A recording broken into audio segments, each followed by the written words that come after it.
जय श्री राम दोस्तों, आप सभी लोगों का बहुत बहुत स्वागत है हमारे यूट्यूब चैनल एजुकेशन जंक्शन में। मेरा नाम है बच्चों अमृत शर्मा। आज की इस वीडियो में मैं आपको बताऊंगा उत्तर प्रदेश पुलिस कांस्टेबल का previous year question paper 2019 shift 1 maths. तो आज हम लोगों को डिस्कस करेंगे भाई कि 2019 में जो आपके यूपी पुलिस कांस्टेबल में जो मैथ्स के जो क्वेश्चंस आए थे उनका आंसर क्या है। आपका एक एक पॉइंट को मैं बहुत अच्छे से क्लियर करूंगा, तो आपको बस इतना सा काम करना है कि हमारे वीडियो में लास्ट तक बने रहना है। तो मैंने पहले क्वेश्चन से शुरू करते तो मैंने बोथ लैंग्वेजेस में बेटा लिख रखा है, एक इंग्लिश में भी और दूसरा हिंदी में भी, जिससे कि आपको किसी भी तरह की कोई भी समस्या ना हो। तो हम लोग क्वेश्चन पढ़ते हैं, the smallest 3 digit number divisible by 13 is divided by 16, then find the remainder. तो भाई देखो यहाँ पर कि 13 से विभाजित होने वाली सबसे छोटी 3 अंकीय संख्या को 16 से विभाजित किया गया। मतलब कि भाई जो 13 से जो सबसे छोटी 3 अंकीय संख्या है जो कि विभाजित हो रही है, उसी जो विभाजित संख्या को क्या एक बार 16 से विभाजित फिर से किया जा रहा है। तो इसका मतलब आप रिमाइंडर बताइए। अब ध्यान दीजिए कि भाई सबसे छोटा जो 3 डिजिट नंबर होता है वो भाई 100 होता है।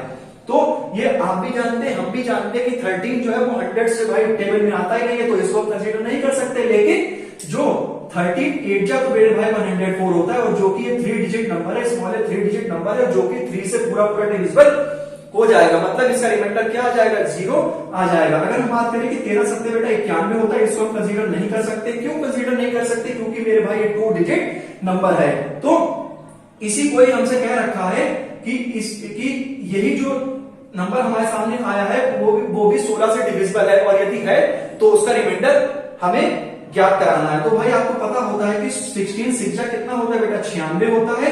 और यहां पर से आपका जो 104 में से अगर आप 96 घटाएंगे तो आपका जो रिमाइंडर है वो कितना बेटा आ जाएगा, 8 आ जाएगा।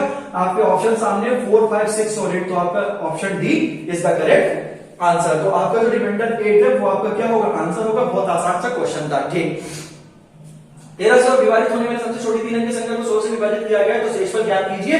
शेषफल हमारा कितना आ गया, रिमाइंडर 8 आ गया है। इसी प्रकार ये दूसरा क्वेश्चन आपके सामने लिखा हुआ है कि the square root of 6561 is calculated. ठीक, कि भाई हमें स्क्वायर रूट ऑफ 6561 जो है कैलकुलेट हो चुका है। This number is divided by its own square root, then find the result. आपके ऑप्शन ये रखे 3 9 27 और 81।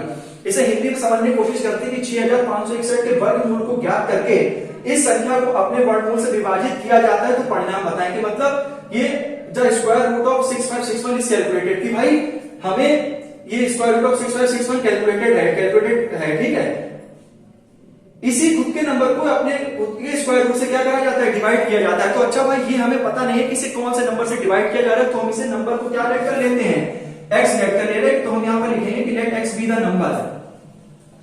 ठीक है, x बी द नंबर जो कि भाई डिवाइड किया गया है, विच इज डिवाइडेड। ठीक है, यही तो हम आपको कहने चाहते हैं, divided 6561 by its own square root, यही तो है ना। तो हमने क्या किया गया, उस नंबर को हमने x मान लिया। नंबर तो हमें पता है नहीं, तो इस कंडीशन में हम लोगों को जहां पर संदेह होता है वहां x लेट कर लेते हैं। तो भाई यहां पर आप देख लीजिए कि हमें सबसे पहले कंडीशन में 6561 लिखा हुआ है। क्वेश्चन के अकॉर्डिंग हम लोग चलेंगे, हमें वो नंबर नहीं पता है जिससे ये जो है डिवाइड होगा 6561 बाकी अपने खुद के ओन स्क्वायर रूट से। तो हमने उस नंबर को x लेट कर लिया है। अब ये जो नंबर है ना, ये 6561 को हम लिख सकते हैं 3 की पावर 8, और हमें नंबर को ज्ञात करना है, वो हमारा सामने x मेरे भाई चलता रहेगा, है कि नहीं। हमें क्या लिखना है, 82 मतलब अकॉर्डिंग टू क्वेश्चन, आप 80 भी लिख सकते हैं अकॉर्डिंग टू कंडीशन। तो यहाँ पर अगर आप मेरे भाई स्क्वायर रूट लगा देंगे 6561 विच इज इक्वल टू, या x मानिए चाहे ना मानिए, लेकिन हमें निकालने x की वैल्यू है, चाहे लेके चाहे ना लेके, कोई इसमें दिक्कत नहीं है। तो आप क्या करेंगे कि 3 की पावर 8 पे बेटा रूट चढ़ा देंगे। तो यहां पर से अगर आप देखेंगे तो 3 की पावर कितना बचेगा, 4 ही तो बचेगा। सिंपल सी कैलकुलेशन है। यहां पर अभी मेरे भाई आप इसे ऐसा ही रहने दीजिए।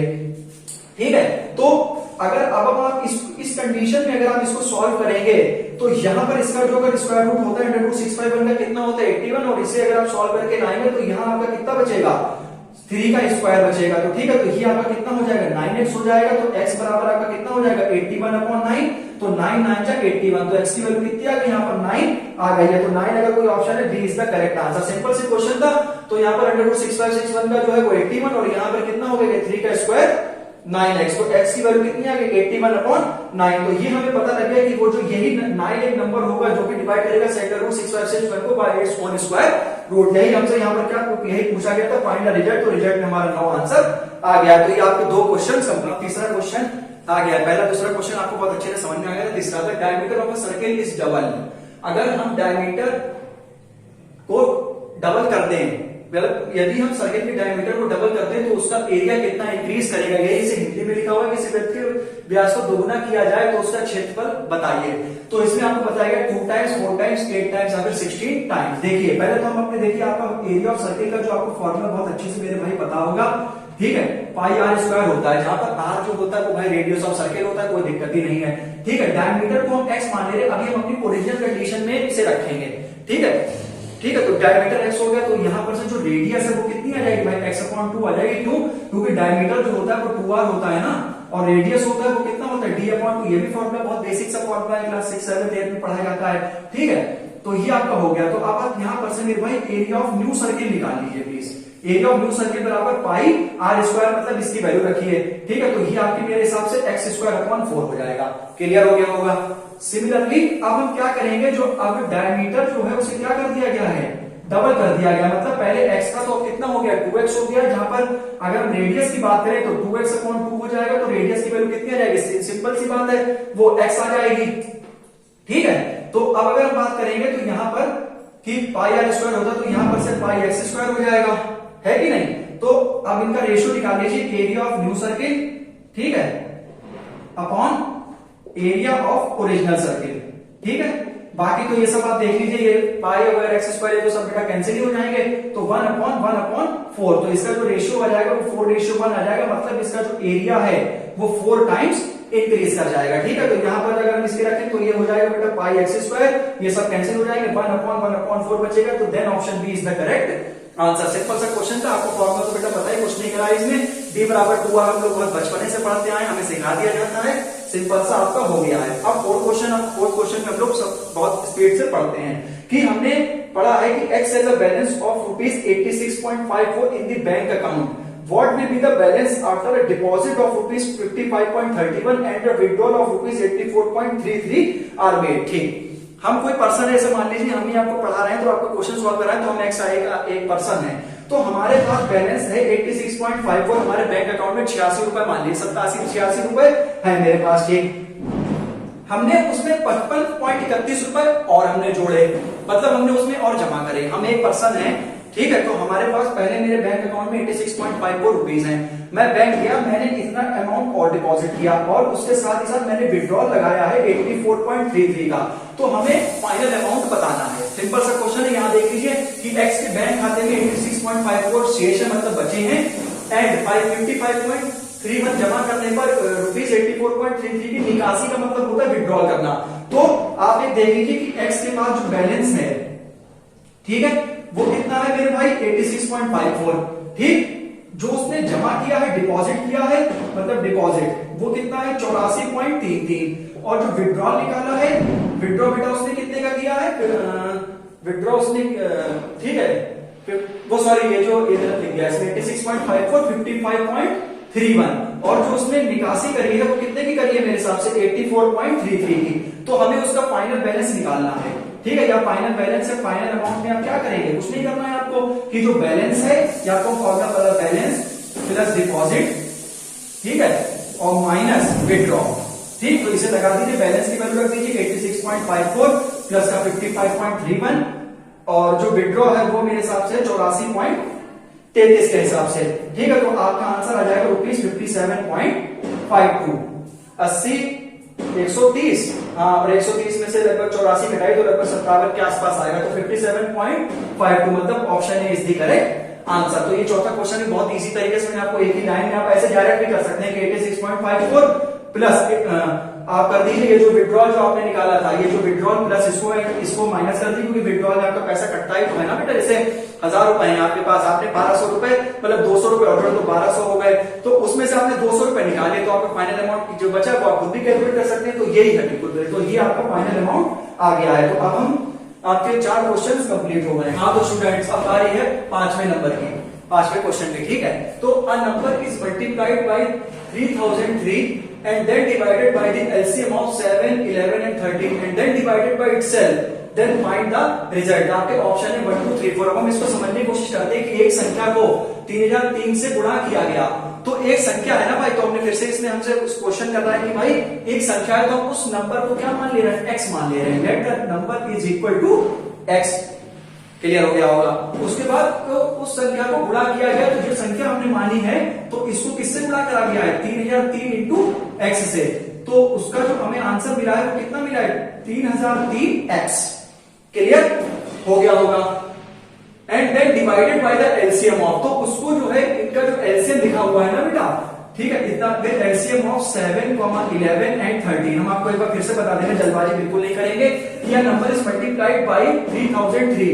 एक ऐसा नंबर है जिसको 3003 से डिवाइड किया गया, तो हमें बेटा नंबर तो पता है ना, हमें पता है ना आपको पता है, तो हमने उसे एक्स मान लिया, क्योंकि हमने गलत नहीं करा है, तो हमने उसको एक्स से मल्टीप्लाई करा दिया, तो 3003 हो गया। उसे डिवाइड करा गया है इसके एलसीएम से, तो 7, 11 और 13 तीनों ही नंबर बेटा डिफरेंट है। 7 इंटू 11 इंटू 13 मतलब 77 इंटू 13। ठीक है, तो इसका जो एलसीएम है वो लगभग 1001 के आसपास आएगा। इतना हमने कर लिया है एंड डिवाइडेड बाय इटसेल्फ। तो आखिरी में जो रिजल्ट है उसमें हमें क्या करना है, जो हमें रिक्वायर्ड नंबर हमें मिला है 3003x से, उससे हमें 1001 को क्या कर देना, डिवाइड कर देना। फिर से एक बार देख लीजिए कि रिक्वायर्ड नंबर x है, उससे हमने इसको मल्टीप्लाई करा दिया। ठीक, उसके बाद हमने क्या करा, 7, 11, 13 का एलसीएम ले लिया, उससे जो है इनको बाय इटसेल्फ को क्या करा, इसको डिवाइड करा दिया गया। तो ये लगभग देख लीजिए कितने बार में जाएगा, ये लगभग 3 बार में जाएगा। तो इसका आंसर बेटा कितना आएगा, 3 आएगा। और यहाँ पर ये भी एक एक्स होगा जो डिवाइड उससे किया गया है, तो 1011 वो 1001x। ठीक, तो नंबर उससे हमने मल्टीप्लाई करा दिया, उसके बाद हमने उसको उसी नंबर इटसेल्फ से क्या करा दिया, डिवाइड करा दिया। तो 3003 जो हमारा रिक्वायर्ड नंबर था और जो इनका एलसीएम आया था उससे हमने डिवाइड करा दिया। आंसर हमारा कितना आ गया, 3 आ गया। सिंपल बेसिक सा क्वेश्चन था, कुछ था नहीं इसमें। अब देखो बेटा, अब हमसे क्या कह रहा है कि if 10x plus 5 is to 42 plus 8 is the triplicate ratio for 5 is to 8, then find the value of the x cube। मतलब हमें ये दे रखा है, हम इसको बेटा सही करके लिख ले रहे हैं कि 10x plus 5 over 42x plus 8 which is equal to 5 upon 8, then we have to find the value of the x cube। Triplet का मतलब होता है बेटा 3 टाइम्स। ठीक है, ट्रिपलेट का मतलब बेटा कितना होता है, 3 टाइम्स होता है। तो आप इसे ऐसे करके समझ लीजिए कि आप ऐसे मान लीजिए कि x is to y बराबर a रेशियो b मान लीजिए, तो x क्यूब क्या कर दें और y क्यूब, तो यहां पर बेटा कितना आ जाएगा, a cube is to b cube. ये हमें कंडीशन मतलब प्राप्त करनी है, तो हमें x की वैल्यू हमें यहां पर बतानी है। तो आप सबसे पहले क्या करें कि 10x प्लस का 5 अपॉन 42 प्लस 8, यही तो बेटा यहां पर इसमें दिया गया है कि x is to y बराबर a cube plus b cube, ऐसे करके है। इसका मतलब देखिए कि हमसे कहा गया कि 10x plus 5 is the triplicate ratio for the 5 is to 8, मतलब ये जो हमारा ये जो हमें ये दिया गया ये इसका ट्रिप्लीकेट दिया हुआ है, तो मतलब यहाँ पर क्या हो जाएगा, 5 का क्यूब हो जाएगा, यहाँ पर क्या हो जाएगा, 8 का क्यूब हो जाएगा, अकॉर्डिंग टू क्वेश्चन या अकॉर्डिंग टू कंडीशन। फिर से एक बार कि हमें 10x plus 5 upon 42 plus x दे रखा है, इसका ट्रिप्लीकेट रेशियो पर मतलब इसका जो ट्रिप्लीकेट रेशियो को कितना दे रखा है, 5 is to 8, मतलब इस पे क्यूब हो जाएगा। तो 5 का क्यूब कितना होता है, 225, तो यहाँ पर कितना आ जाएगा, यहाँ पर 5 का क्यूब 125 25 और 125 अपॉन 8 का क्यूब कितना होता है, 512। यहाँ पर कितना आ जाएगा, 10x plus 5 upon 42x plus 8। इसके बाद आप कुछ नहीं करेंगे, सीधे सीधे मल्टीप्लाई कर देंगे, 5120 प्लस 5 10 का 0 1 कैरी 5 1 5 और 2550। ठीक है, उसके बाद 125 या 42 से मल्टीप्लाई करेंगे, ठीक है, x की, तो ये लगभग कितना आएगा, 5250x। ठीक है, और ये आपका जो है ये लगभग ये 1000 2525, ठीक है, तो ये आपका इतना आ गया। तो आप जब इसे सॉल्व करेंगे ना, 5120 प्लस 2550, ये आप खुद भी बेटा सॉल्व कर सकते हैं, हमारा काम आपको बस इक्वेशन बनवाने को था। तो आपके जो x की जो वैल्यू है वो यहां पर से कितनी निकल के आएगी, 12 निकल कर आएगी। जो इनके लाइक टर्म है उन्हें आप सॉल्व कर लीजिएगा, जो नंबर है उन्हें आप सॉल्व कर लीजिएगा, लेकिन हमें तो बेटा क्यूब चाहिए, तो मतलब x क्यूब मतलब 12 का क्यूब, तो x का क्यूब आपका कितना हो जाएगा, ठीक है, तो यहाँ पे x 12 का जो क्यूब होता है वो कितना होता है, 1728 होता है। ठीक है, तो ये जो आप अगर सॉल्व करेंगे तो ये तो आप बहुत आसान से करेंगे, लेकिन क्रॉस मल्टीप्लाई में इसमें कर दीजिएगा आप, बाकी और इसमें कुछ करना ही नहीं है। तो जब आप इसे सॉल्व करेंगे तो लगभग यहाँ पर 130x इक्वल टू 1500, 25 में से 10 गया कितना बचेगा, 1500। ठीक है, तो ये लगभग कितना, 12 आ जाएगा, बिल्कुल करेक्ट है। तो 12 का क्यूब कितना हो गया, 1728। तो ये आपका 6 क्वेश्चन आपका पूरा हुआ। Question number 7। तो इसमें देखिए, इसमें लिखा हुआ है find the quarter of 40% of the square of 40। ठीक है, तो हमें ये निकालना है। इसमें हमें आंसर मतलब इसमें ऑप्शन दे रखे हैं 120, 140, 160, 180। हिंदी में पढ़ते हैं कि 40 के वर्ग को 40% का चौथाई भाग ज्ञात करें। तो भाई इसमें हमसे व्हाट मतलब होता है बेटा 1/4। ठीक, ये तो इसका आ गया। ठीक है, और 40% परसेंटेज का मतलब तो आपको पता ही है, परसेंटेज का मतलब होता है 1/100। ठीक, तो 40/100 और इंटू में आप लिख दीजिए स्क्वायर ऑफ 40। क्लियर हो गया होगा। तो 1/4 इंटू 40/100 इंटू 4 का स्क्वायर कितना होता है बेटा 16 और 2 जीरो। ठीक है, तो ये 2 जीरो से बेटा 2 जीरो मेरे हिसाब से कैंसिल हो गए। 4 दशांश 40 हो गया और 10 इंटू 16 कितना होता है 160। Therefore option C is the correct answer. आपका जो ऑप्शन सी होगा वो क्या होगा, करेक्ट हो जाएगा। अब देखिए सिंपल सा क्वेश्चन था, कोई दिक्कत नहीं, बहुत क्लियर कर दिया मैंने। 1/4 इंटू परसेंटेज का मतलब होता है 1/100 स्क्वायर ऑफ 40। ठीक, एथ वाला कि if selling price is triple, मतलब सेलिंग प्राइस को 3 गुना कर दिया गया तो प्रॉफिट हमें 5 टाइम्स, मतलब प्रॉफिट सेलिंग प्राइस मतलब होता है एसपी, मतलब ट्रिपल का मतलब होता है 3 गुना। प्रॉफिट हमें हुआ है 5 टाइम्स, फाइंड द प्रॉफिट। इसे हिंदी में पढ़ लेते हैं कि यदि बिक्री मूल्य 3 गुना किया जाए, मतलब बिक्री मूल्य मतलब होता है सेलिंग प्राइस, यदि बिक्री मूल्य को 3 गुना किया जाए तो लाभ 5 गुना हो जाता है। 5 गुना हो जाता है तो लाभ ज्ञात कीजिए। तो हमें प्रॉफिट परसेंटेज को कैलकुलेट करना है। तो अगर प्रॉफिट परसेंटेज की बात करें तो प्रॉफिट परसेंटेज का बेटा एक फॉर्मूला होता है एसपी माइनस सीपी अपॉन में सीपी इंटू में 100।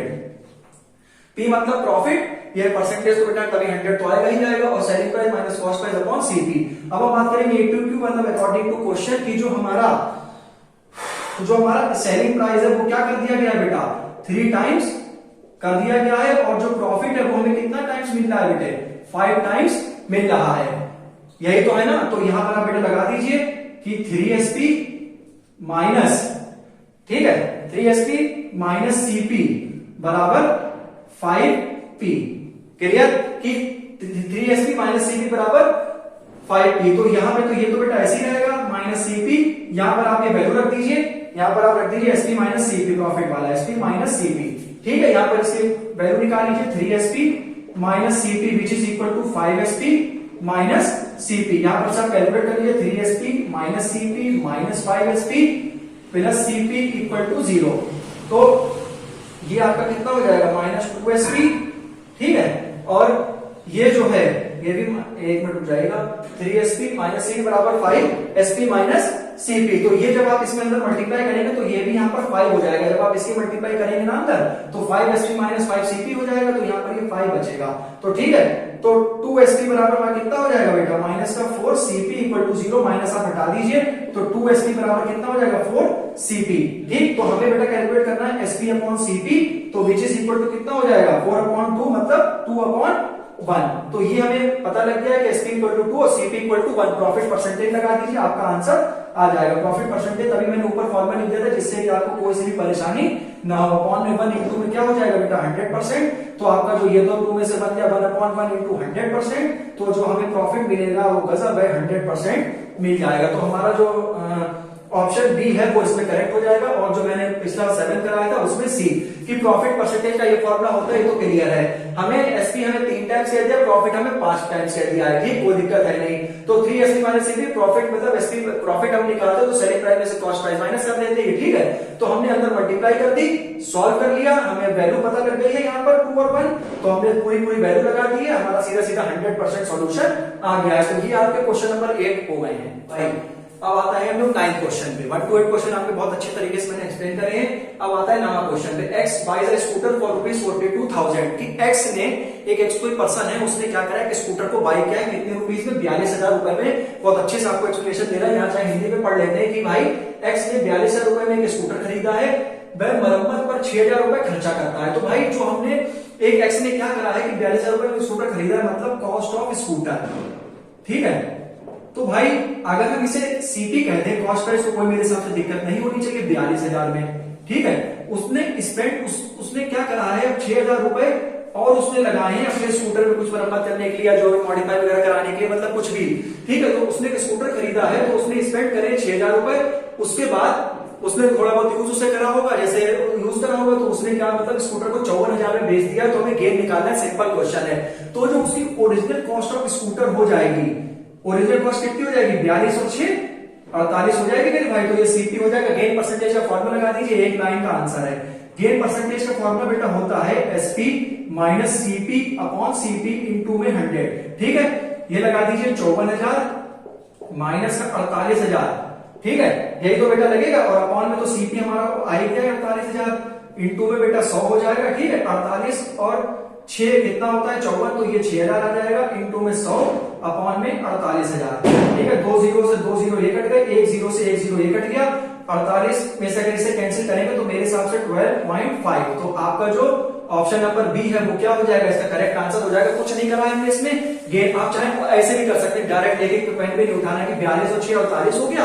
ठीक है, फिर उसने कितने बेचा, तो 54 में से 48 घटा देंगे 6,000 आ जाएगा, क्योंकि ये लिखा है परसेंटेज में तो 100 लगाना है, अपॉन में 48,000 जो उसकी कॉस्ट प्राइस थी उसी से तो करेंगे, तो लगभग मान के चलिए उसे 12.5% उसे गेन होगा। ठीक, अब हम लोग इस पे आ जाते हैं क्वेश्चन नंबर 10 पे। ठीक, क्वेश्चन नंबर 10 पे हम लोग आज आ जाते हैं कि an article costing of ₹110 was sold for ₹104.5, then how much discount was off. ठीक है, तो हमसे ये पूछा है कि भाई 110 लागत वाली वस्तु से 104.5 में बेची गई। ठीक है, 110 वाली वस्तु 104.5 में बेची गई, तो आपको उसमें डिस्काउंट बताना है। N article costing of ₹110 was sold for इतने। ठीक है, हाउ मच डिस्काउंट, तो हमें डिस्काउंट का बेटा एक फॉर्मूला होता है। ठीक है, mark price minus selling price, MP का मतलब होता है बेटा मार्क प्राइस अपॉन में एमपी, और 100 तो बेटा सदाबहार है वो तो आएगा यार, आप एमपी मैंने चाहे मार्क भी कर देता हूं, एमपी का मतलब होता है बेटा मार्क्ड प्राइस, जिससे कि आपको याद रहे, और एसपी का मतलब सेलिंग प्राइस, और डी मतलब क्या होता है डिस्काउंट होता है। तो डिस्काउंट परसेंटेज की यहाँ पे हम लोग बात करेंगे, तो डिस्काउंट परसेंटेज मतलब 100 तो मेरे हिसाब से पहले लिख लें तो मेरे हिसाब से कोई समस्या है नहीं। तो जो हमने पहले कितने में सोल्ड मतलब ये करा था, मतलब 110 रुपए में हमने क्या करा था, लागत वाली वस्तु को, तो 110 रुपए माइनस, इसे माइनस कर दीजिए 104.5 से, अपॉन में जो इसका ओरिजिनल जो था 110। देखिए कुछ नहीं करा, सीधे वैल्यू रखी है। कैन आर्टिकल और कॉस्टिंग मतलब ये आपका मार्केट प्राइस तो 100 रहेगा ही रहेगा, मतलब 100%। ठीक, जो मार्केट प्राइस है वो बेटा एमपी तो 100 ही है ना, जो सीधे सीधे हमसे क्वेश्चन में कहा गया है। और हमसे जो सेलिंग प्राइस है जो बेचा गया है, कितने बेचा गया 104.5 में, तो इस पर डिस्काउंट आप निकाल लीजिए, तो discount percentage will be equal to 100 104 ठीक है, तो 5 है तो 5.5 अपॉन 110, पॉइंट हटाओ यहाँ पर 0 बढ़ाओ। ठीक है, ये कितना आ गया 10 आ गया, तो डिस्काउंट परसेंटेज बराबर कितना आ गया 550 बटे 110, तो 11 पंचे कितना होता है बेटा 55 होता है, तो डिस्काउंट परसेंटेज की वैल्यू कितनी आ गई 5% आ गई है। It means that option B is the correct answer. आप क्वेश्चन कंप्लीट। 11 क्वेश्चन हम लोग पढ़ते हैं कि sum of money invested at compound interest CI amounts to ₹1600 in 2 years and ₹1680 in 3 years, then find the rate interest. मतलब ब्याज हमें बताना है।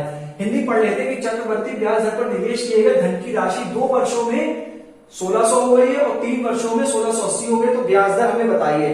तो कंपाउंड जो हमें कंपाउंड इंटरेस्ट अमाउंट जो है, ठीक है, इसमें हम 2 केस बनेंगे, मतलब रेशियो करके हम लोग इनको सॉल्व कर लेंगे। ठीक है, ठीक है, कंपाउंड इंटरेस्ट जो अमाउंट है वो भाई 1600 है इन 2 years में। सिमिलरली जो कंपाउंड इंटरेस्ट अमाउंट है 1680 रुपए इन कितने साल में 3 साल में। तो और प्रिंसिपल को हम पी लेट करते हैं, तो आपको हम फॉर्मूला लगाते हैं कि PRT अपॉन 100, ये फॉर्मूला होता है ना भाई। तो अगर हम रेट निकालेंगे 2 साल के लिए, रेट तो हमें सबसे पहले सेकंड वाले में निकालेंगे 2 साल के लिए, उसके बाद हम 3 साल की बात करेंगे। तो principal into 1 plus R upon 100 का whole of square is equal to कितनी हम पहले की बात कर रहे हैं, पहले हम बात कर रहे हैं 1600 की। ठीक है, क्योंकि बात हमें ये तो फॉर्मूला हमने लगा दिया है सिंपल इंटरेस्ट वाला कि PR into T upon 100 principal rate और टाइम अपॉन 100। ठीक है, तो हमें तो रेट इंटरेस्ट की वैल्यू चाहिए, तो P into 1 plus R upon 100 का होल स्क्वायर। इसे अगर हम इक्वेशन 1 मान ले कोई दिक्कत नहीं। Similarly P into 1 plus R upon 100 का क्या हो जाएगा होल क्यूब हो जाएगा और 1680 आ जाएगा। क्यों, क्योंकि वहां पर टाइम कितना था 2 था और यहाँ पर टाइम कितना है 3 है। बिल्कुल क्लियर है, कोई दिक्कत नहीं। सिंपल से बेटा फॉर्मूला PRT अपॉन 100 इंटरेस्ट का लगा देंगे। तो यहाँ पर अब क्या है, पहले तो रेट 2 years की इसमें बात करेंगे, इसमें क्या बात हो जाएगी 3 years की, तो यहाँ पर 2, यहाँ पर क्या हो जाएगा 3। दूसरी को पहली से अगर आप डिवाइड करेंगे तो 3 है, इधर 2 है, तो बेटा कितना बचेगा, एक ही तो बचेगा। प्रिंसिपल से प्रिंसिपल तो कट ही जाएगा। 1 plus R upon 100 which is equal to 1680 बटे 1600। बिल्कुल क्लियर है, कोई भी समस्या नहीं है। तो 1 plus R upon 100 equal to कितना बचेगा ठीक है, कितना बचेगा 21/20। इसे आप कैंसिल करेंगे तो 21/20 आपका बचेगा। तो 1 प्लस, तो यहां पर आप वैल्यू निकाल लीजिए, R/100 बराबर यहां पर कितना जाएगा, ये वाला आपको जब उधर ट्रांसपोज करेंगे तो 21 में से 1 गया, कितना बचेगा 20 बचेगा, 0 से 0 कैंसिल, 2 पंचे 10। तो R की वैल्यू कितनी आ जाएगी बेटा 5% आ जाएगी। इससे सिंपल क्वेश्चन हो नहीं सकता बिल्कुल भी। देखिए बिल्कुल मतलब 2 और 3 बस क्या करा, रेशियो में डिवाइड कर लिया, तभी हमारे क्योंकि केसेस 2 दे रखे थे, 1 दे रखा होता तो बहुत आराम से निकल जाता। 2 केसेस दे रखे थे तो उनको डिवाइड करके हमने बहुत अच्छी तरीके से आंसर निकाल लिया और आपको समझ में भी आ गया होगा। पूरा बहुत एक एक्सप्लेनेशन दिया है कि 3 अगर हम इधर से कैंसिल करेंगे तो ये तो पूरा कट जाएगा और सिर्फ यहाँ पर 1 बचेगा और 1680/1600 21/20 बचेगा और 21/20 में से 1 गया तो कितना बचेगा 1/20 यहाँ पर बच गया है। तो आपका जो रेट इंटरेस्ट है वो कितना आ गया 5% आ गया है। सिमिलरली अगर अब ये क्वेश्चन हो गया, अब हम बात करेंगे 12वें क्वेश्चन की कि how much will rupees 25,000 invested at compound interest to 1 year at 4% per annum compounded half yearly. हमसे ये पूछा गया चक्रवर्ती ब्याज दर पर निवेशित रुपीज 25,000 की राशि एक वर्ष में अर्धवार्षिक 4% प्रतिवर्ष की दर से बढ़ाकर कितनी हो जाएगी। तो हमें सबसे पहले यहाँ पर आप देख लीजिए कि जो प्रिंसिपल है वो हमें अमाउंट कितना दे रखा है 25,000 दे रखा है, ठीक है। रेट मेरे हिसाब से 4% दे रखा है, टाइम 1 ईयर दे रखा है और सीआई अगर हम आपको बता दें, सीआई कैलकुलेट हमेशा हम करते हैं तो हाफ ईयरली के हिसाब से, CI calculated as half yearly, जो कि आपको बहुत अच्छे से पता है कि सीआई अगर कभी भी कैलकुलेट करेंगे तो हाफ ईयरली कैलकुलेट करेंगे। तो सीआई बराबर जो बेटा अभी फॉर्मूला मैंने लगाया था कि P इंटू 1 प्लस R/100 की पावर n, तो जितना हमें यहाँ पे मतलब जितना टाइम मतलब 2 बार है तो यहाँ पर 2 वैल्यू हम लोग रख देंगे। तो हमें कुछ नहीं करना है, बस सिंपल से प्लीज आप वैल्यू रख दीजिए 25,000 इंटू में 1 प्लस 2/100 का होल ऑफ स्क्वायर। इसे आप कैलकुलेट तो बहुत आराम से कर ही सकते हैं, इसे आप सॉल्व करके इससे मल्टीप्लाई करेंगे तो 25,000 तो लगभग मेरे हिसाब से यहाँ पे है ही, तो यहाँ 100 पूरा लगभग, ठीक है। तो ये मेरे हिसाब से मेरे 26 के आसपास आंसर आएगा, ठीक है। तो लगभग 25 और लगभग 1,000 यहाँ पर आ जाएगा, तो 25 से 26 और 10 26,010 ये आपकी जो राशि है ये आएगी। तो 26,010 यहाँ पर कोई ऑप्शन है, option B is the correct answer. तो कुछ नहीं करा, बस सीधे सीधे सीआई कंपाउंड इंटरेस्ट कभी कैलकुलेट करते हैं एज हाफ ईयरली कंपाउंडेड, जैसा कि क्वेश्चन में गिवन है। तो हम हमेशा ऐसे सीआई इन 2 ईयर्स, आप चाहे यहाँ पर और भी बढ़ा सकते हैं। तो ये छोटा छोटा आंसर मैंने आपको इसका भी बता दिया। तो ये आपके कंप्लीट हो गए 12। अब आपका क्वेश्चन नंबर स्टार्ट हो गया है 13। इसमें हमसे कहा गया कि A began a business with rupees 75,000, B joins after some time with rupees 37,500. After how many months did B join if the profits are shared in the ratio of 3:1 at the end of the year? आसान सा सवाल है, पहले हिंदी पढ़ लेते हैं फिर question को करने की कोशिश करेंगे। A ने रुपीज 75,000 के साथ एक कारोबार शुरू किया, ठीक है भाई, अच्छी बात है कि A पर्सन ने 75,000 रुपए में एक अपना कारोबार शुरू किया। बी ने भी देखा कि हमारे दोस्त है और वो भी भाई बिजनेस कर रहा है तो हम भी बिजनेस करें, तो बी ने भी उसको मतलब 37,000 के साथ उसमें शामिल हुआ। यदि वर्ष के अंत में 3:1 के अनुपात से लाभ साझा किया जाता है तो बी कितने महीने के बाद शामिल हुआ। मतलब ए ने मतलब क्या करा है कि मतलब एक बिजनेस करा 75,000 रुपए का, तो उसके कुछ टाइम बाद भाई बी ने सोचा कि हम भी उस बिजनेस को करने की कोशिश करते हैं और वर्ष के अंत में इतना रेशियो प्राप्त होगा। तो बी हमें निकालना है कि कितने महीने बाद बी ने ज्वाइन करा है। तो ठीक है, दूसरा बेटा फॉर्मूला होता है कि A1 into T1 upon A2 into T2 will be equal to P1 upon P2। A मतलब होता है अमाउंट और T मतलब होता है टाइम पीरियड ऑफ इन्वेस्टमेंट, ठीक। तो आप यहाँ पर बस वैल्यू लगा लीजिए कि A1 तो हमें मेरे हिसाब से 75,000 है, टाइम जो यहाँ पर जो हमारे हिसाब से टाइम है वो एक साल में बताया जा रहा है, अपॉन में A2 जो है बेटा 37,500 है और T2 मतलब उसमें पूछा है कि समय हमें बताना है, ठीक है। तो T2 की वैल्यू हमें कैलकुलेट करनी है B5% के लिए और जो उसका 3/1 जो इसका अनुपात दे रखा है जो इसके बराबर होगा, इसी को बस सॉल्व कर लीजिए, यही आपका आंसर हो जाएगा। देखिए 0 से 0 कट गया, ठीक है, और 3 से अगर इसे काट दीजिए 3 चौक 12 तो 750 into 4 will be equal to 375 into T2। तो यहां पर से ये कितना आ जाएगा, ये लगभग मेरे हिसाब से 3,000 बराबर 375 इंटू T2। तो T2 की वैल्यू बेटा यहां पर से कितनी आ जाएगी, T2 की वैल्यू देख लीजिए यहां पर से 3,375, T2 की वैल्यू कितनी आ जाएगी, T2 की वैल्यू यहां पर से देख लीजिए मतलब 0 0.28 और 2 30 हो गया, ये आपका कितना हो गया 375 हो गया। तो यहाँ पर से T2 की वैल्यू कितनी आ जाएगी बेटा 8 आ जाएगी, क्योंकि 375 8 कितना होता है, तो T2 की वैल्यू कितनी आ गई 8 आ गई। और हमें ये पता है कि एक साल के बाद हमसे पूछा गया, और एक साल में कितने महीने होते हैं 12 महीने होते हैं। तो आप क्या करेंगे कि आफ्टर 1 ईयर लिखेंगे, उसके बाद x बराबर या जो भी आपका आंसर आया है या T2 जो भी है उसे आप 12 माइनस 8 इक्वल टू 4, तो 4 महीने उसे लगेंगे। ठीक है, कितने महीने बाद शामिल हुआ, तो 4 महीने बाद शामिल हो। ऐसे जब भी क्वेश्चन बिजनेस वाले आए तो आप मतलब क्या करें कि A1 मतलब अमाउंट को पहले वाले टाइम से गुणा कर दें, उनका रेशियो अपॉन A2 को दूसरे वाले से अपॉन P1 अपॉन P2 जो गिवन रेशियो दे रखा है मैंने सॉल्व कर लिया। बस मेरा इसमें एक बार बेटा कंडीशन यही होता है कि बस एक बार इक्वेशन बन जाए, फिर तो हम सॉल्व करना बहुत अच्छे से जानते हैं, इतनी मैथ्स हमें पता ही होती है।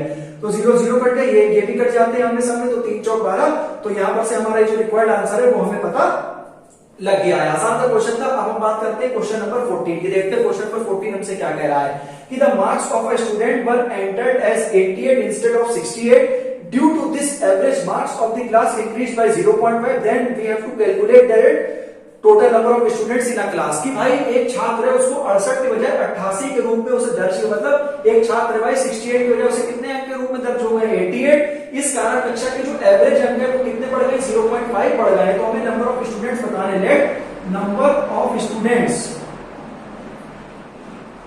Will be equal to n है। हमने n मान ली नंबर ऑफ स्टूडेंट से कि कोई भाई पर्टिकुलर स्टूडेंट होगा उसके अंक 68 के बजाय 88 के रूप में दर्ज किए गए थे। ठीक है, तो इसी कारण से जो औसत अंक है, जो मतलब मार्क्स दिए जाते हैं प्रत्येक क्वेश्चन में 0.5, तो कक्षा में छात्रों की संख्या हमें बतानी है। तो sum of the marks of students, ठीक है, sum of the marks of the students, जो हमें बस इससे हम क्वेश्चन से हम थ्योरी उतार रहे हैं, एक्सेप्ट रॉन्ग एंटर्ड।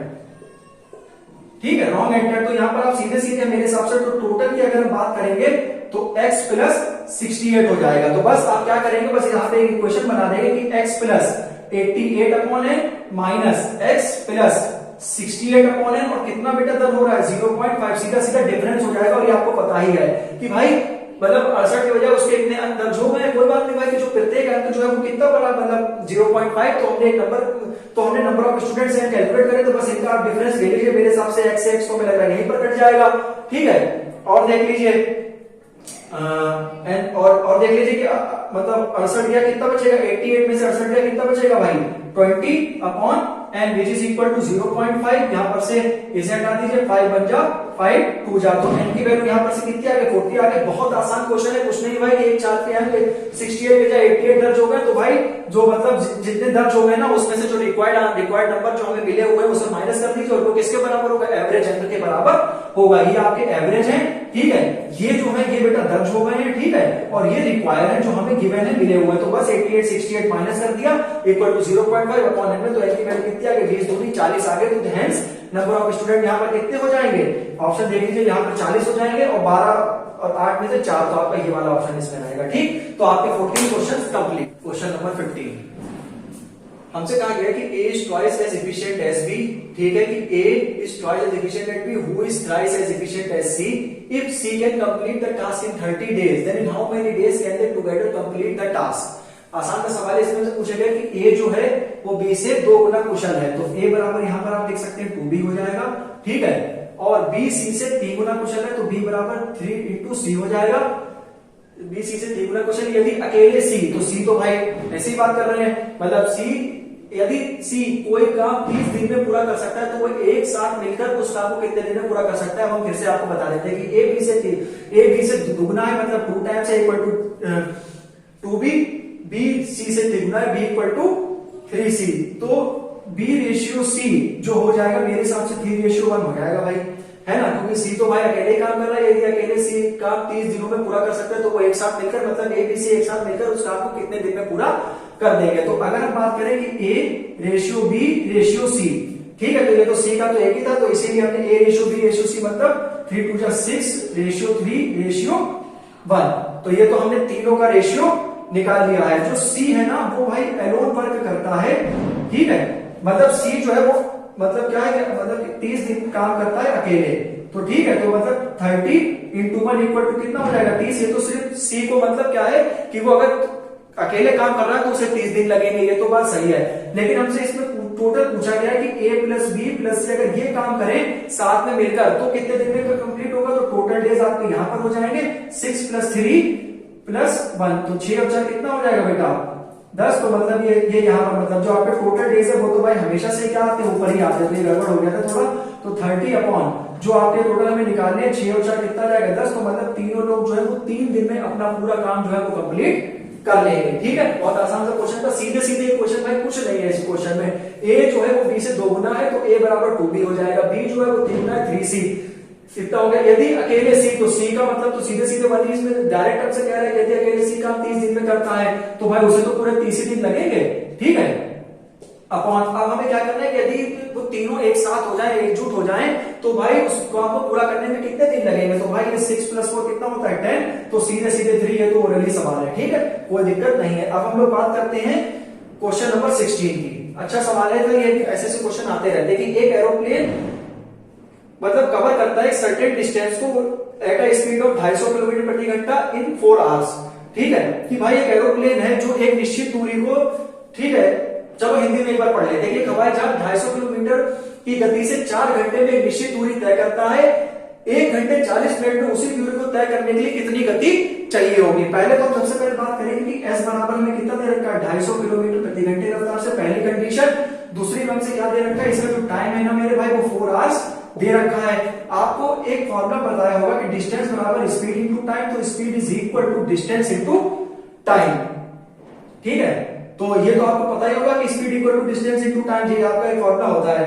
ठीक है, speed equal to distance upon time से ऐसे करके आप इसको कैलकुलेट कर सकते हैं। तो जो आपकी जो डिस्टेंस है वो सीधे सीधे, ठीक है, स्पीड इनटू टाइम, ओ सॉरी ये फॉर्मूला होता है, भूल गए थे, आई एम सॉरी बोला। ठीक है, एक फॉर्मूला आपने बहुत पढ़ा होगा साइंस वगैरह में, फिजिक्स में, speed is equal to distance upon time. तो डिस्टेंस जो है वो स्पीड इनटू टाइम हो जाएगा, क्वेश्चन इसमें है नहीं है, तो बस इसमें वैल्यू रख दीजिए कि 250 × 4, तो डिस्टेंस उसकी कितनी आ गई यहाँ पर से, तो 1000 आ गई है। तो ये हमें लगता है पहली कंडीशन को हमने सेटिस्फाई कर लिया है। एक हवाई जहाज 250 किलोमीटर प्रति घंटे की रफ्तार से, उसकी जो गति है वो कितनी है 4 आवर्स। अब हम क्या करते हैं कि जो हमें उसी मतलब जो डिस्टेंस है वो तो मतलब स्पीड है वो तो बेटा सेम 250 किलोमीटर प्रति घंटे की रफ्तार से, जो टाइम है वो हमें 1 आवर्स और 60 मिनट दे रखा है। ये आवर्स भी है मिनट भी है, तो इन लोगों को एक एसआई यूनिट में कन्वर्ट करो तो ये कितना हो जाएगा, 1 घंटे में 60 मिनट होते हैं। ठीक है, 1 घंटा 40 मिनट है यहाँ पर, 1 घंटा 40 मिनट, तो 1 घंटे में तो 60 होते हैं, तो 60 + 40 कितना हो जाएगा भाई, यहाँ पर से 100 हो जाएगा। और इसी को आप क्या करें, 100 को आप 60 से डिवाइड कर दें तो ये आपका 5/3, तो ये आपका मतलब टाइम जो है वो आपका निकल कर आ गया है। तो जो आपकी जो रिक्वायर्ड स्पीड है वो आप इसी फॉर्मूले से आप निकाल लीजिए। ठीक है, तो मतलब ये जो आपकी कितनी आई थी 1000 आई थी, ये आपका रेशियो डिवाइड आपका हो जाएगा 5/3 से। ठीक है, जो रिक्वायर्ड स्पीड है वो सीधे सीधे आ जाएगी, तो 1000 डिवाइड है, इसे पलट लीजिए 3/5, इसे कैंसिल कर दीजिए 200, तो आपकी जो रिक्वायर्ड स्पीड है उसी समय के लिए कितनी हो जाएगी 600 किलोमीटर प्रति घंटे रफ्तार से। 600 कोई ऑप्शन है, जी हाँ बिल्कुल है। पहले केस में हवाई जहाज को 250 किलोमीटर की गति से 4 घंटे में एक निश्चित दूरी तय करता था, हमने इसकी वैल्यू निकाल ली है। दूसरे में 1 घंटा 40 मिनट, तो 1 घंटा को 60 + 40 100 हो गया, तो टाइम को हमने उसी में कन्वर्ट कर लिया आवर में। तो रिक्वायर्ड स्पीड जो है वो 1000 डिवाइडेड बाय 5/3, आप सीधे सीधे जो है रिक्वायर्ड स्पीड आप यहाँ पर से निकाल सकते हैं। तो हमें 1000 डिवाइड बाय 5/3, तो यहाँ पर से 5 से ये कैंसिल हो जाएगा सीधे सीधे, तो 600 आपका कंप्लीट आंसर हो जाएगा। आसान सा क्वेश्चन था, ये भी आपका हो गया है। तो आपके 15-16 क्वेश्चन आपका कंप्लीट हो गए हैं। टीम की हमसे पूछा गया है कि excluding stop pages, stop pages का मतलब होता है कि मतलब मार्केट्स या बैरिकेड्स जहां पर मतलब ट्रेन रुकती है। एक्सक्लूडिंग स्टॉप पेजेस अ बस cover 45 kilometre in an hour and including stop pages it covers 36 kilometre for how many minute bus stop. तो हमें बताना है कि बस जो है वो कितने बार मतलब कितने मिनट तक स्टॉप रही। हिंदी पढ़ लेते हैं, यदि एक बस किसी भी स्थान पर ना रुककर, मान लीजिए एक बस से हम लोग ट्रेवल कर रहे हैं, वो एक भी स्थान पर नहीं रुकी और 1 घंटे में 45 किलोमीटर डिस्टेंस तय कर ली, क्लियर है, बिल्कुल साफ है। ठीक कि एक बस जो है वो कहीं नहीं रुकी और उसने 1 घंटे 45 किलोमीटर डिस्टेंस तय कर ली, और यदि वह सब स्थानों पर रुकती तो आप हमें ये बताइए, और यदि वह सभी स्थानों पर रुके तो ये 1 घंटे में बस कितने मिनट रुक सकती है। तो भाई जो स्पीड ऑफ बस है ना, स्पीड ऑफ बस वो भाई कितनी है 45 किलोमीटर है ना। जो स्पीड ऑफ बस है वो कितनी है भाई 45 किलोमीटर है, और जो है उसने कवर किया है जो डिस्टेंस वो कितना है भाई 36 है कि नहीं। जो डिस्टेंस है वो 36 है, तो भाई हमें 45 मिनट का निकालना है। Time taken to cover 45 kilometre distance, ठीक है ना।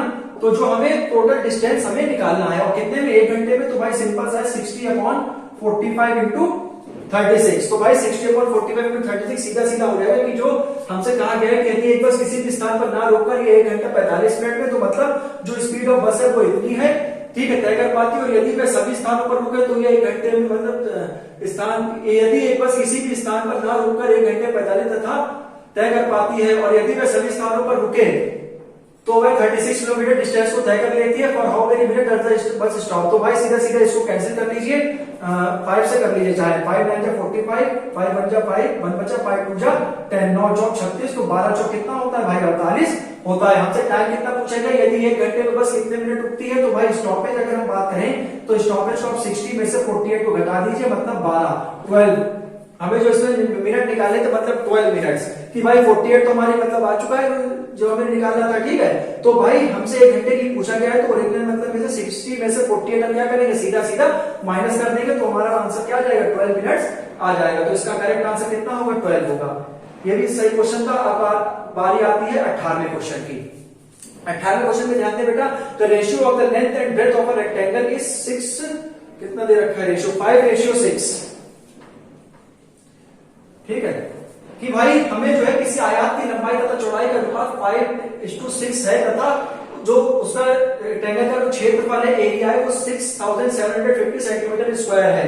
तो हमें रेशियो कैलकुलेट करना है लंबाई तथा क्षेत्रफल का अनुपात। इसे अंग्रेजी में एक बार थोड़ा देख लेते हैं कि the ratio of the length and breadth of a rectangle. जो हमें लेंथ हम मान लेते हैं 5x मान लेते हैं, ब्रेथ हम मान लेते हैं 6x मान लेते हैं, और जो हमें टोटल एरिया दे रखा है वो हम यहाँ पर लिख लेते हैं 6750। हमें रेशियो बताना है लेंथ और एरिया के बीच में। तो आपको पढ़ा होगा कि रेक्टेंगल की बात करें तो एरिया रेक्टेंगल n/b होता है, तो 6 पंजे 30x square will be equal to 6750। 0 से 0 आप काट दीजिए, यहाँ पर कितना आ जाएगा, 225, ठीक है। तो x स्क्वायर की वैल्यू कितनी आ जाएगी, 225, और यहाँ पर x की वैल्यू कितनी आ जाएगी, 15 आ जाएगी। तो यहाँ पर से अगर हम लेंथ की बात करें तो 5x, ब्रेथ की बात करें तो 6x, तो 5 इंटू 15 और 15 इंटू 6, 15 छक्का 90 होता है, और ये 75, ठीक है। तो ये आपका आ गया। हमसे किसका पूछा है, लेंथ और उसका पूछा है, तो 75/6750। और यदि हमसे अगर ब्रेथ का पूछते तो 56 और 90/6750। तो ये आप कैलकुलेट कर लीजिए, बस ये आपका आंसर आ जाएगा। बस 5 1 जा 5, 5 5 जा 25, ठीक है, 5 1 जा 5, ठीक है, 5 3 जा 15, 5 5 जा 25, 1350। तो ये जब आप कैलकुलेट, आप इसको और देर देख लीजिए कि इसे 15 से कोशिश करिए कि 15 1 जा 15 और 15 9 जा 135, 90। तो 1:90 जो है वो इसका क्या होगा, आंसर होगा। कोई है भाई 1:90? आ जाओ भाई, ऑप्शन नंबर डी जो है वो इसका क्या हो जाएगा, करेक्ट आंसर हो जाएगा। तो ये आपके 18 क्वेश्चन समाप्त हुए। फ्रेंड्स आपका लास्ट सवाल बचा 19, तो उसे भी करा के इस वीडियो को फिनिश करते हैं। तो find the product of the sum of the digit of the smallest 4 digit number divisible by 11 and the sum of the digit of smaller 4 digit number divisible by 6। 11 से विभाजित होने वाली सबसे छोटी 4 अंकों वाली संख्या। तो भाई सबसे छोटी जो 4 अंकों वाली संख्या है वो भाई कितनी है, 1000 है। इसे हम आपको केस के अनुसार पढ़ाएंगे। तो इसे सबसे पहले किससे डिविजिबल करना है, 11 से डिविजिबल करना है। हमने पूरा क्वेश्चन इसलिए नहीं पढ़ा, ये थोड़ा सा इसने घुमाया है क्वेश्चन। तो जितना हमें समझ में आया पहले हम उसको कोशिश करते सॉल्व करने की। तो 11 9 कितना होता है बेटा, 99 होता है। तो जो इसका रिमाइंडर है वो यहाँ पर कितना आया है, 10 आया है। एक बार क्लियर हुई बात की 11 से विभाजित होने वाली सबसे छोटी 4 अंकों, भाई सबसे छोटी 4 अंकों संख्या 1000 ही होती, तो उससे हमने 1100 से क्या करते, विभाजित कर दिया, मतलब डिवाइड कर दिया। किन अंकों का योग 13 से विभाजित होने वाली सबसे छोटी 4 अंकों की संख्या। तो भाई जो 13 से जो विभाजित है, तो सबसे छोटी होने वाली जो संख्या है, ठीक है, उसे हम देख लेंगे कि 13 से विभाजित होने वाली सबसे छोटी 4 अंकों वाली संख्या के अंकों के योग का गुणनफल, मतलब हमें इसमें सम निकालना है। तो ठीक है, तो सबसे पहले हमने भाई क्या टर्म दिया था भाई, 11 मतलब 1000 प्लस का 11 में से 10 जो रिमाइंडर आया है उसको आप घटा दीजिए। तो ये आपका आ जाएगा 1001। तो ये एक का गुणनफल हो गया, सम हो गया। एक बार फिर से हम पढ़ लेते हैं कि 11 से विभाजित होने वाली सबसे छोटी 4 अंकों वाली संख्या 1000 होती है। हमने उसको क्या कर दिया, वो रिमाइंडर 10 निकाल लिया। तो भाई हमने क्या करा कि 1000 प्लस 11 में से रिमाइंडर माइनस कर दिया। तो सीधे सीधे बात है, ऐसे हम यहाँ पर कोशिश करेंगे। तो भाई ये देखिए कि इसमें 10 रिमाइंडर आया है, ठीक, इसमें 10 रिमाइंडर आया है, और साथ ही साथ ये जो है ये ये 11 है, ये 13 है, तो इसका मतलब यहाँ पर कितना का डिफरेंस है, 2 का डिफरेंस है, मतलब यहाँ पर 12 रिमाइंडर आएगा। जाहिर सी बात है, ऐसे आपको क्लियर पता लग रहा है। तो 1000 प्लस 1000 में आप क्या करेंगे, 13 को प्लस करेंगे, और यहाँ पे अगर इसका सम देख लें तो 1 + 0 + 0 + 1, तो इसका सम कितना आ गया बेटा, 2 आ गया।